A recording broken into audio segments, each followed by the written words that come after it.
Hey, how are you? Brian Lilley here on the Nectarine. Thanks for joining me once again.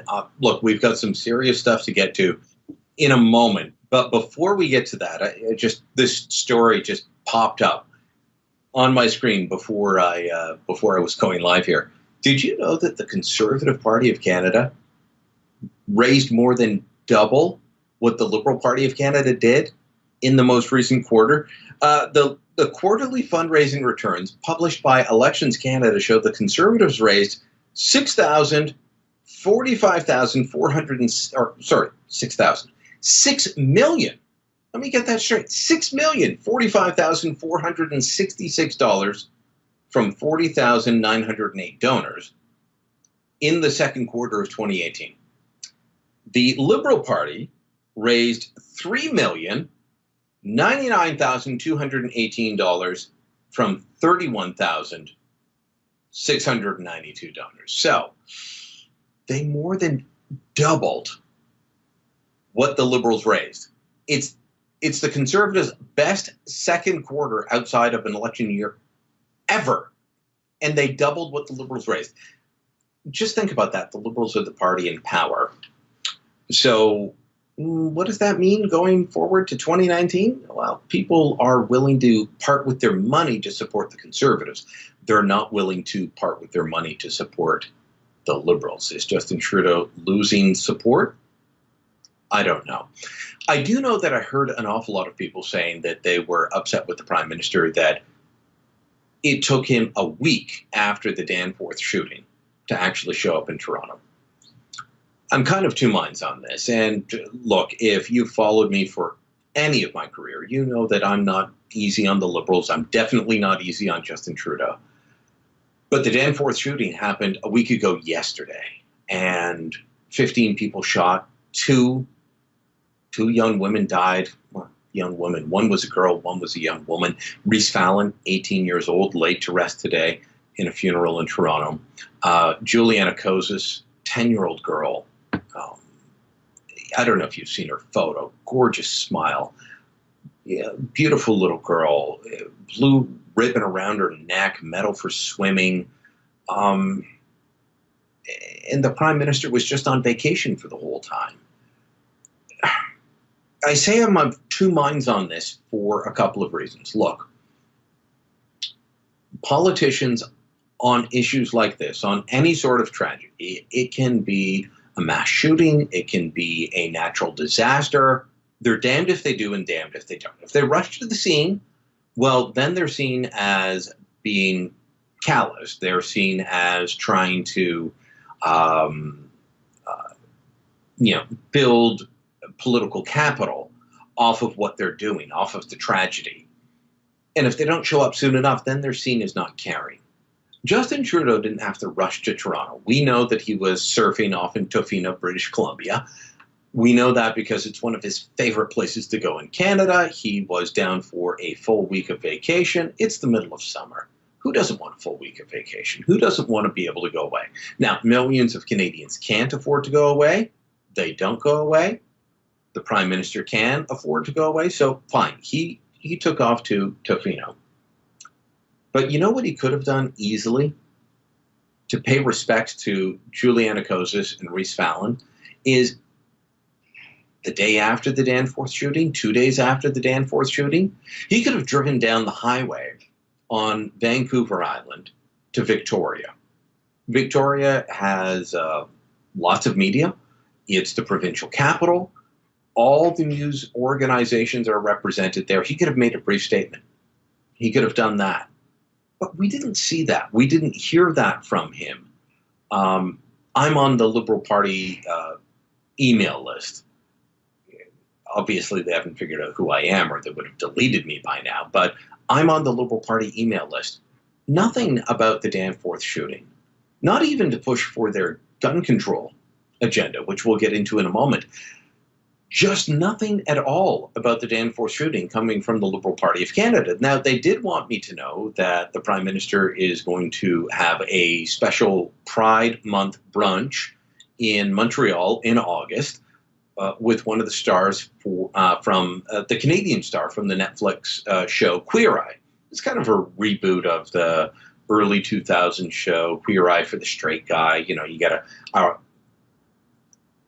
get your apartment redone, you get your wardrobe redone, you know, Carson, all of that sort of thing. That's being redone. They were promoting that all over the place. I was getting emails about that. There were stories about that. Where were the stories about what the Prime Minister had to say about a horrific attack on Canada's largest city? It just wasn't there. So while I want to cut him some slack, and for the most part, I do cut politicians slack on this issue, here's the problem. He didn't get himself in front of the cameras other than show that he was going surfing. He didn't get himself in front of the cameras to say, we've experienced an horrific attack. We stand together. We stand strong. That didn't happen. You know, I get that it's a tough job. I get that you are on 24/7. I get that when he is on vacation, he still has to check in with the office every single day. Well, guess what? So do I. So do millions of Canadians. So do millions of small business owners across this country. I was selling my house a little while ago. My real estate agent was in the Caribbean. He's off on his first vacation in 10 years, I think, with his wife, since they had kids. I got more emails from him while he was on vacation than I did before he went. And I eventually had to tell him, stop. But this guy wanted to check in. He wanted to make sure everything was okay because he couldn't rest otherwise. He was on vacation with his wife. He was checking in on me. The Prime Minister could have been checking in with the country. Unfortunately, he didn't. Now, today, Reese Fallon, 18-year-old woman, she was one of the people gunned down. 15 people shot. 2 died. 13 are injured. Some will have their lives changed irreparably. Some will never walk again. But Reese Fallon and Juliana Kozis, the 10-year-old girl, both laid to rest today. The Kozis family opted for a very private funeral. The Fallon family, it was a bit more public. They had a public visitation yesterday. They had a funeral today. The Prime Minister went to that. I think that was right for him, okay? Just so you know that I'm not always beating up on Justin Trudeau. I think it was right for him to appear there. And when you're the Prime Minister, the cameras are always on you. It doesn't matter whether you want them to be or not. Let me say this so that people will understand that I don't just beat up on Justin Trudeau. When he goes to these events where he is not supposed to be the star, where he is not supposed to be the center of attention, he actually does well. I think back to the memorial for the Humboldt bus crash back in April. He sat off to the side. Some of the TV networks, unfortunately, decided that they wanted to focus in on him, but that doesn't mean that he was seeking the attention. He was sitting off to the side. He didn't get up and speak. He didn't do any of that, and he did the same in Toronto today. Now, he went to the memorial that sprung up around one of the sites, including the little parkette at Alexander the Great Park. He laid some flowers. He made some comments. He had some Liberal MPs at his side. It was all done tastefully. So kudos to him for that. But he could have shown up a little bit earlier than he did. I wish he had. Now, here's the really disturbing part beyond the fact that this incident ever happened. We don't know enough about Faisal Hussain at this point. We obviously don't know enough about the victims. One of the victims that is recovering is a 31-year-old woman who is a nurse that was rushing to help other people when she got hit. We don't know enough about Reese Fallon. We don't know enough about Juliana Kozis. But we also don't know enough about the guy that perpetrated this attack. Faisal Hussain. Who is he? Why did he do this? Why did this happen? Earlier today, I tweeted out a great article from the Toronto Sun. You can find it at, if you follow me on Twitter, it's twitter.com/Brian Lilley or @Brian Lilley. You can find me, Lilley. Great piece by the guys at the Toronto Sun, looking through what we know about this guy, what we know about his family. Because most of the media are not asking questions about Faisal Hussain. They're not saying, well, if you do raise the question of, was this terror, then you're branded as a racist and a bigot right away. If you ask, was this more than mental illness, you're branded the same way. You can be both mentally ill and a terrorist. You can be both mentally ill and a criminal. I don't know where Faisal Hussain fits in at this point. I honestly don't. Based on all the information I've seen, I don't. But I implore you to read this article by Chris Doucette. Chris Doucette's the lead author on it. It's got files by Sam Pisano. Sam Pisano is one of the great crime writers in Canada. You know, gumshoe reporter. I worked with Sam when I was at the Toronto Sun years ago.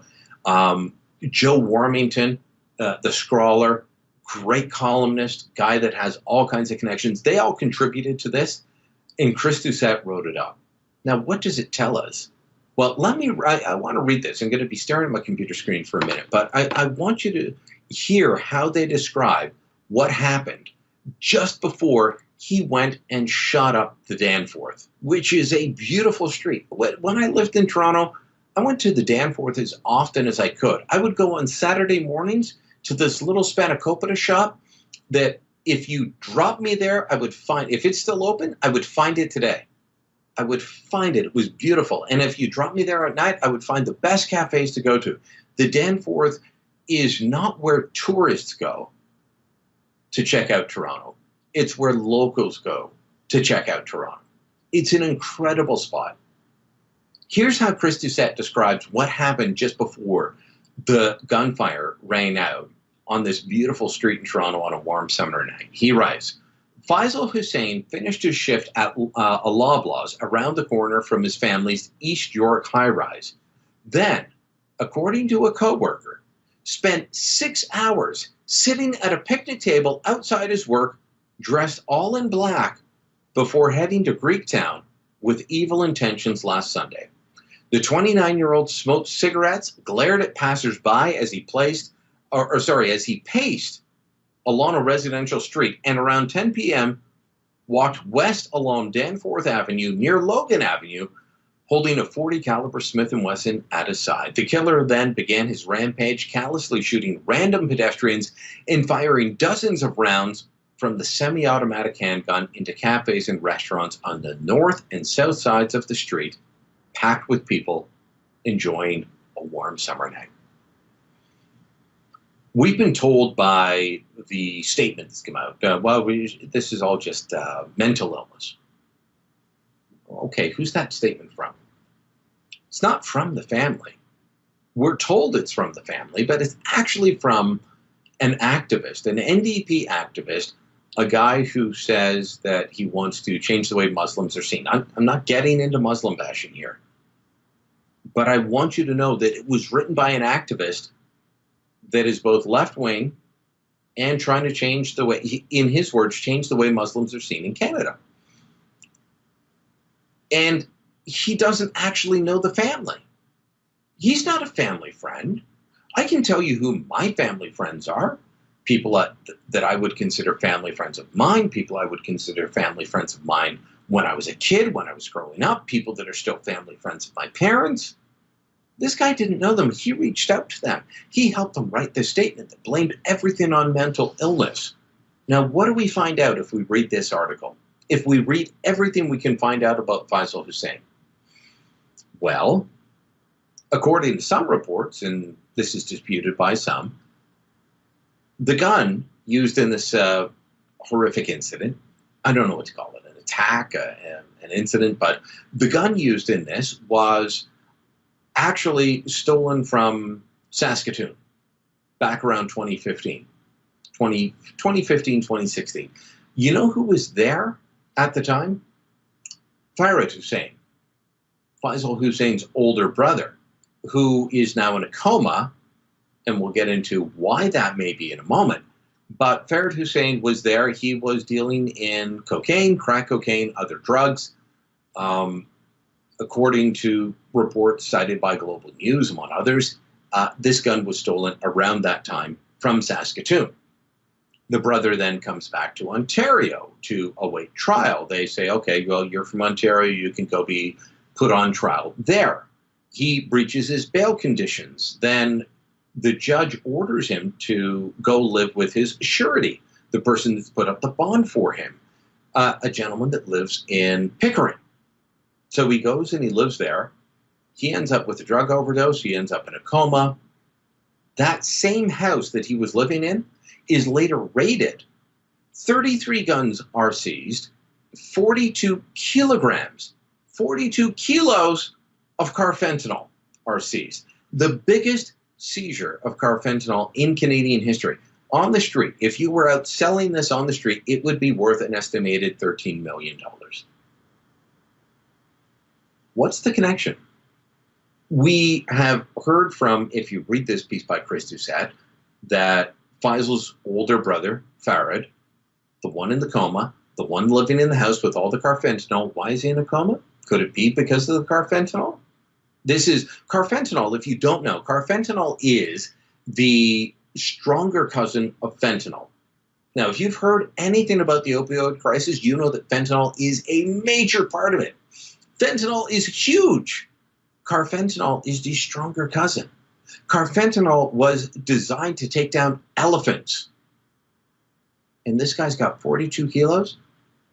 By some estimates, this is enough to, if you just put it out there, to kill the entire population of Canada. There's more than enough to kill us. Because that's what this drug will do to humans. It will kill you. You've got to have it in tiny, tiny doses. Microscopic doses. Otherwise, it will kill you. So why did they have 42 kilos? Was it to sell on the street? Was it as a weapon of mass destruction? Was it going to be used as part of a terrorist attack? These are questions that people are asking, and the police are saying very, very little about any of this. The police are saying nothing about this. All right, so what happens when there's a vacuum of information? Well, people will turn to whatever source they can find. Some of those sources are going to be good. Some of them will be credible. Some of them, like me, will be asking questions and saying, hey, this is information that we need to know. This is information that we as citizens deserve to know. And we're not going to find out anything about it. Toronto police are virtually in a cone of silence right now. They are not talking about this case. They're not releasing anything about this case. And again, go and read this piece. Find me on Twitter, twitter.com/Brian Lilley. Find this piece, and you'll find out that the older brother and perhaps Faisal Hussain himself were both involved in a gang called the TBK, I believe it is. This is a local gang around the apartment building that they lived in. So, can we say this is terrorism? No. Can we say that this is gang-related? No. Can we say this is mental illness? No. Because we don't know enough. We need to find out more. We need to find out a hell of a lot more, and we're not getting the information. So this is all very disturbing. Again, go and read this great piece from the Toronto Sun. I tweeted it out. The headline is Danforth Killer Twisted Trail That Led to Deadly Rampage. It's by Chris Doucette. Chris is not a columnist. Worked with Chris years ago. He is a straight-up reporter. He takes information, he takes facts, he relates it back to you, and he goes from there. We need to know more about this. All right. I don't want to be too Toronto-centric right now, but wow, did Doug Ford drop a bomb last week in Toronto, didn't he? The new Premier of Ontario has decided that Toronto City Council is exceptionally dysfunctional. Now, Doug would know because he was a Toronto City Councilor from 2010 to 2014. He ran for mayor in 2014. He would still be a city councilor, except that his brother Rob got sick with cancer, couldn't run for mayor anymore. So Doug said he would step in and run against him. And I've even had Liberals tell me that if Doug had a couple of more weeks, he would have beat John Tory. But John Tory won in 2014. Let me tell you, though, I was at Ford headquarters on October 27th, 2014. And the love that I saw directed to Doug and Rob Ford, politicians would pay for. I've known lots of politicians of all political stripes. I've never seen anyone loved by the people, as much as the Ford brothers.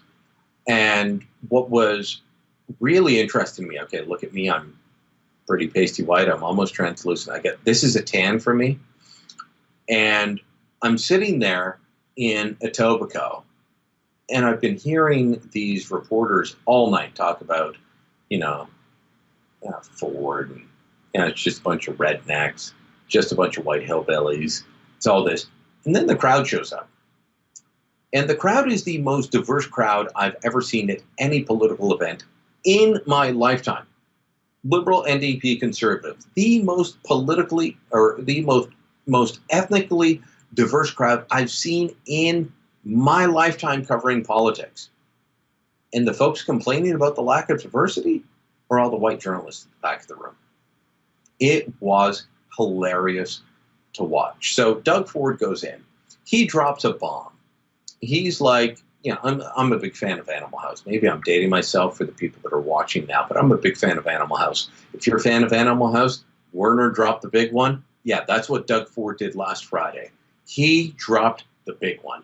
He announced hours before nominations races are about to close that he's taking Toronto City Council from 47 seats down to 25. He announces that he's getting rid of regional chair elections in both Peel region, which is Mississauga and Brampton essentially, and York, which would be Vaughan all the way over to Markham. They've still got regional governments. I don't know why. We got rid of them 20 years ago here in Ottawa. We got rid of them in most of the major centres 20 years ago. Why are they still existing in these places? I don't know. In fact, I was yelling at a guy last week saying, Claude, I thought you were supposed to get rid of these things back in the 90s. What's wrong? Why are they still here? Why is Patrick Brown running? Before I get into Toronto City Council, let me just grab a drink of water here. But, okay, there's two things. There's payback against Patrick Brown, and there's payback for something else that relates to this. You've heard that part of what's going on with getting rid of the regional chair position in Peel, if you care about it at all, and most people don't, you've heard that it's vengeance against Patrick Brown. I don't doubt that for a second. Sure, maybe Doug Ford also believes that, well, we shouldn't have regional government. Maybe he believes that. But I also know that PCs were very upset that Patrick Brown was going to run for another job and that he might win. By the way, he is still running for another job. He's running to be mayor of Brampton, Ontario, which is part of Peel Region, but not the whole thing. So he will get to sit on Peel Regional Council if he wins that election. But there's also a payback, because in the Ontario provincial election, the PCs actually got the support of a construction workers union, LIUNA, the Laborers International Union of North America. The guy running to be the regional chair of York Region, that's that stretch of cities across the northern stretch of Toronto, was a guy named Steve Del Duca. So I'm going to tell you some inside baseball that nobody else will. Steve Del Duca used to be the lobbyist. Before he got into politics, he was the lobbyist for the Carpenters Union. This is very inside baseball, but it's fascinating. He was the lobbyist for the Carpenters Union. While he's in the Wynne cabinet, he decides he's going to change labor law that's been established for more than 40 years. He's going to take jobs that belong to LIUNA and give them to his old bosses at the Carpenters Union. What did that do? It took LIUNA, which used to raise millions of dollars for the Liberal Party, which was a liberal-friendly union. It was essentially a liberal union. It was a liberal fundraising machine, and it turned them against them because they went and said, hey, wait a minute, what are you doing to us? And they said, well, we're making these changes. Too bad, so sad. And they said, you're going to take us on? You'll regret this. LIUNA ran a campaign against the Liberals. They hugged Doug Ford on the stage. They essentially endorsed all but endorsed Doug Ford and the PCs. Doug Ford gets in. He's got to give payback. He stops Del Duca, who's the guy that started all this, from getting a job. So, anyways, that's the payback aspect that nobody else is telling you about. And look, if you want to hear the news from me, you're going to get parts that nobody else is telling you about. So they cancel Peel chair, they cancel York chair, and they slash the number of councillors in Toronto. I don't think this is going to cost Doug Ford a single seat in the next election. You know, if he decides he wants to run again, this is not what's going to bring him down. This is not what's going to cost him. Who's out there campaigning for more politicians? I put it up on my Twitter feed earlier today as I'm hosting the radio show at CFRA in Ottawa, and I said, all right, they've cut Toronto City Council in half. What do you think should happen here? What should happen in the city of Ottawa? 77%. I've got more than 1,200 votes as we speak. Maybe it's over 1,300 now, but more than 1,200 votes last time I checked. 77% said cut Ottawa City Council. 77%. About 2% said add more councillors, and 20-odd% said no, leave it as it is. So people don't want more politicians. I had people come to me and, geographically, Ottawa's massive. You can actually fit Calgary, Edmonton, Toronto, Montreal, and Vancouver. You can take their geographic size and put them all inside the city of Ottawa. That's how stupidly large we are. So one of Mike Harris's follies was the municipal amalgamation in Ottawa, among the others. But population-wise, we're the same as Edmonton. Edmonton has 12 city councillors plus a mayor. We've got 23 plus a mayor. Why do we have double the number of councillors? People in Ottawa want this done. People across the country probably would like to see their city council cut. They'd like to see fewer politicians. So Doug Ford not facing any kind of major pushback over this. I don't see it happening anytime soon. Let me touch on a couple of issues before we go. Trans Mountain Pipeline. What day are we at? We're July the 30th. Kind of in the middle of, what do we call this in Canada? Well, we call it summer sometimes, depending on where you are. You might be having a good summer. But we also call this construction season. We build crap in the summer in Canada. It's what we do. We build crap. Because for, 3 to 4 months of the year, I don't know about you. You ever tried to pour concrete in January? It doesn't work. Some people will try. Trust me, it doesn't work. Don't do it. We have a pipeline that we just bought. It's called the Trans Mountain Pipeline. We're trying to buy it off of Kinder Morgan.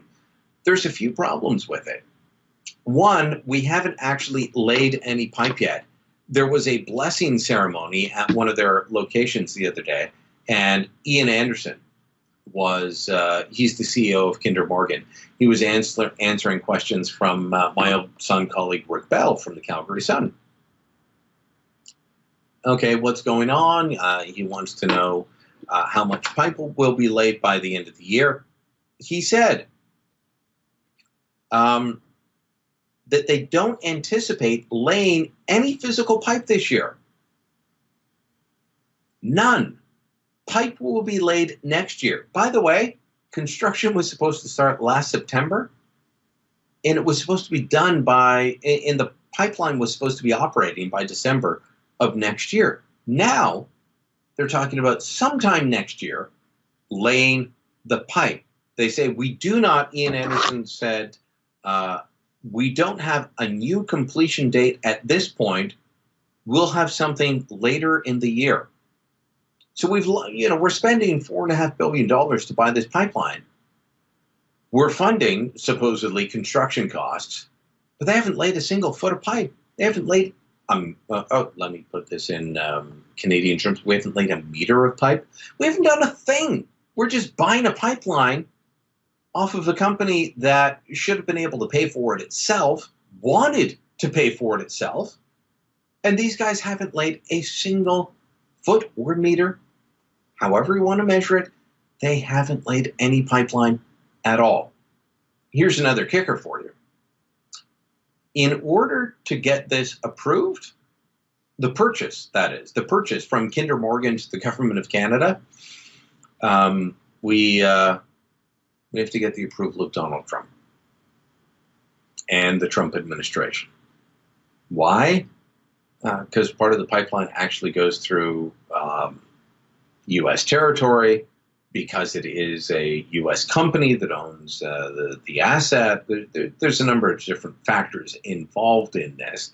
Now, why would Trump say no? Well, he could say no out of spite. I mean, it's Donald Trump. He is, doesn't matter what you think of him. You can't argue that he isn't erratic.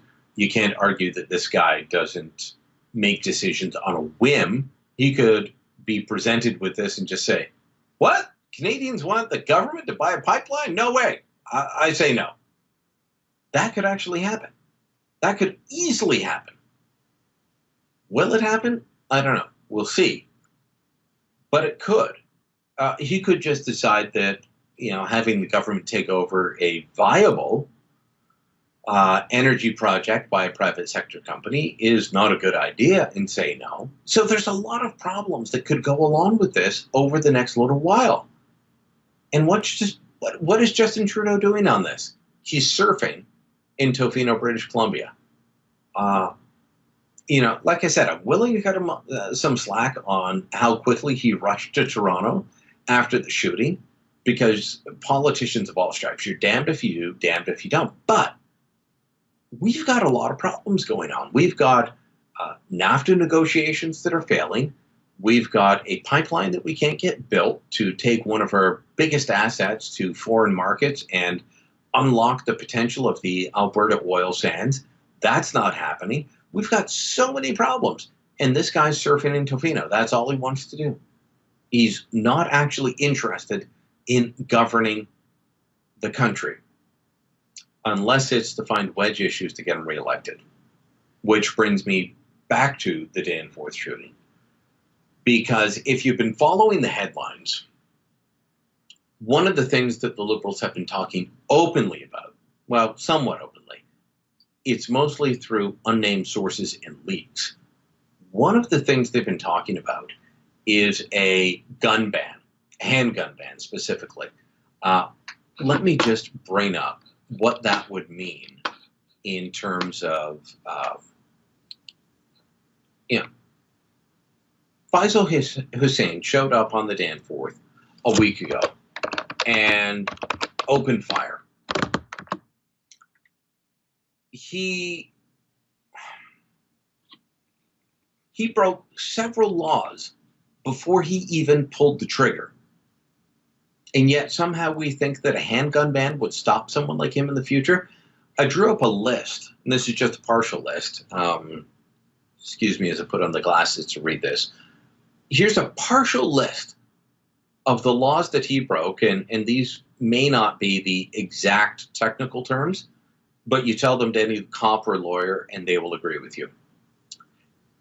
He had illegal possession of a firearm, illegal possession of ammunition, careless storage of a firearm, careless storage of ammunition, unauthorized transport of a firearm, pointing a firearm, all of that before he fired a single shot.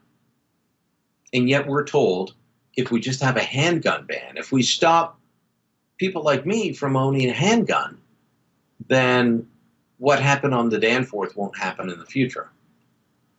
I don't get how you arrive at that point. Now, there's a completely BS statistic that's out there. And if you want to know why it's BS, you can find out all the information at brianlilley.com. But what you have likely been told by your local politician and by the media is that 50% of the handguns that are used in crimes in Canada are now domestically sourced. It used to be that 70% of the handguns used in crime came from the United States and about 30% would come from Canada. But now it's 50% come from Canada because the laws have been loosened and people are stealing guns from private homes. As someone that follows this issue carefully, the laws haven't been loosened. Not to the point where storage laws have not been loosened. They haven't been loosened at all. The ability for you to, how easy it is for you to buy a gun, that hasn't changed under the Conservatives. What they said was, once you're a licensed gun owner, we don't want you to be harassed all the time. That's what they did. Those were the changes the Conservatives made while they were in. But the Liberals and their allies in the media want you to believe that the gun laws have been severely weakened. And so they keep saying 50% of guns used in crimes in Canada are domestically sourced. Again, you can find this all out at brianlilley.com. That's not true. Researchers have been asking the government, where did they get this information? Statistics Canada was asked about this, and they said, we don't know the origin of the guns used in crimes. The Canadian Firearms Information System, which is used and supported by every police force across the country, was asked about this, and they said, we do not keep this information. It comes down to a single report on guns seized in Western Canada, and you can find the ATIP at the website again, a single report on guns in Western Canada. 783 guns were seized, and trace requests were asked for those 783 guns. 229 of those guns had a successful trace. So that's 29% of all the guns in Western Canada, just Western Canada. They said, can you trace these guns? They were able to trace 29% of them. Of that 29%, 50% were sourced from Canada. So that's 50% of 29% of the guns seized in Western Canada, which is probably only 30 to 40% of the population. Sound about right? And yet, activists and politicians go around and say 50% of the guns seized in, or guns used in crimes are sourced domestically. They're not challenged on this by the media. The same media that if you said mandatory minimums would reduce gun crimes, they would go and find 5 different professors that would tell you this wasn't true. They would go and find 5 different ways to prove that this was false. If you told them that lowering taxes would increase government revenues, which I can prove has happened time and again, going back to John F. Kennedy, going back through Chrétien. You want to use Canadian examples? We'll go through Chrétien, we'll go through Martin, we'll go through Harper. But you say that to a Canadian journalist, lowering taxes will increase government revenues. Oh, that's not true. They'll find every way to fact check you.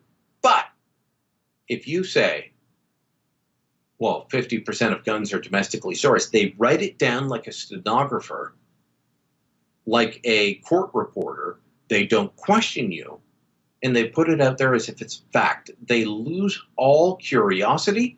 They lose all skepticism. And then you say, well, what is this based off of? What's the backup? What's the information? Where's the study for this? They don't have it. You can find that info again, brianlilley.com. We'll talk again in a couple of days. You can catch me all this week. I'm in on morning shows, so I'm going to bed soon. It's 7 o'clock at night here in Ottawa. I'm going to bed very soon because I'm on air at 6 a.m. from 6 a.m. until 10 a.m. on News Talk 580 CFRA in Ottawa.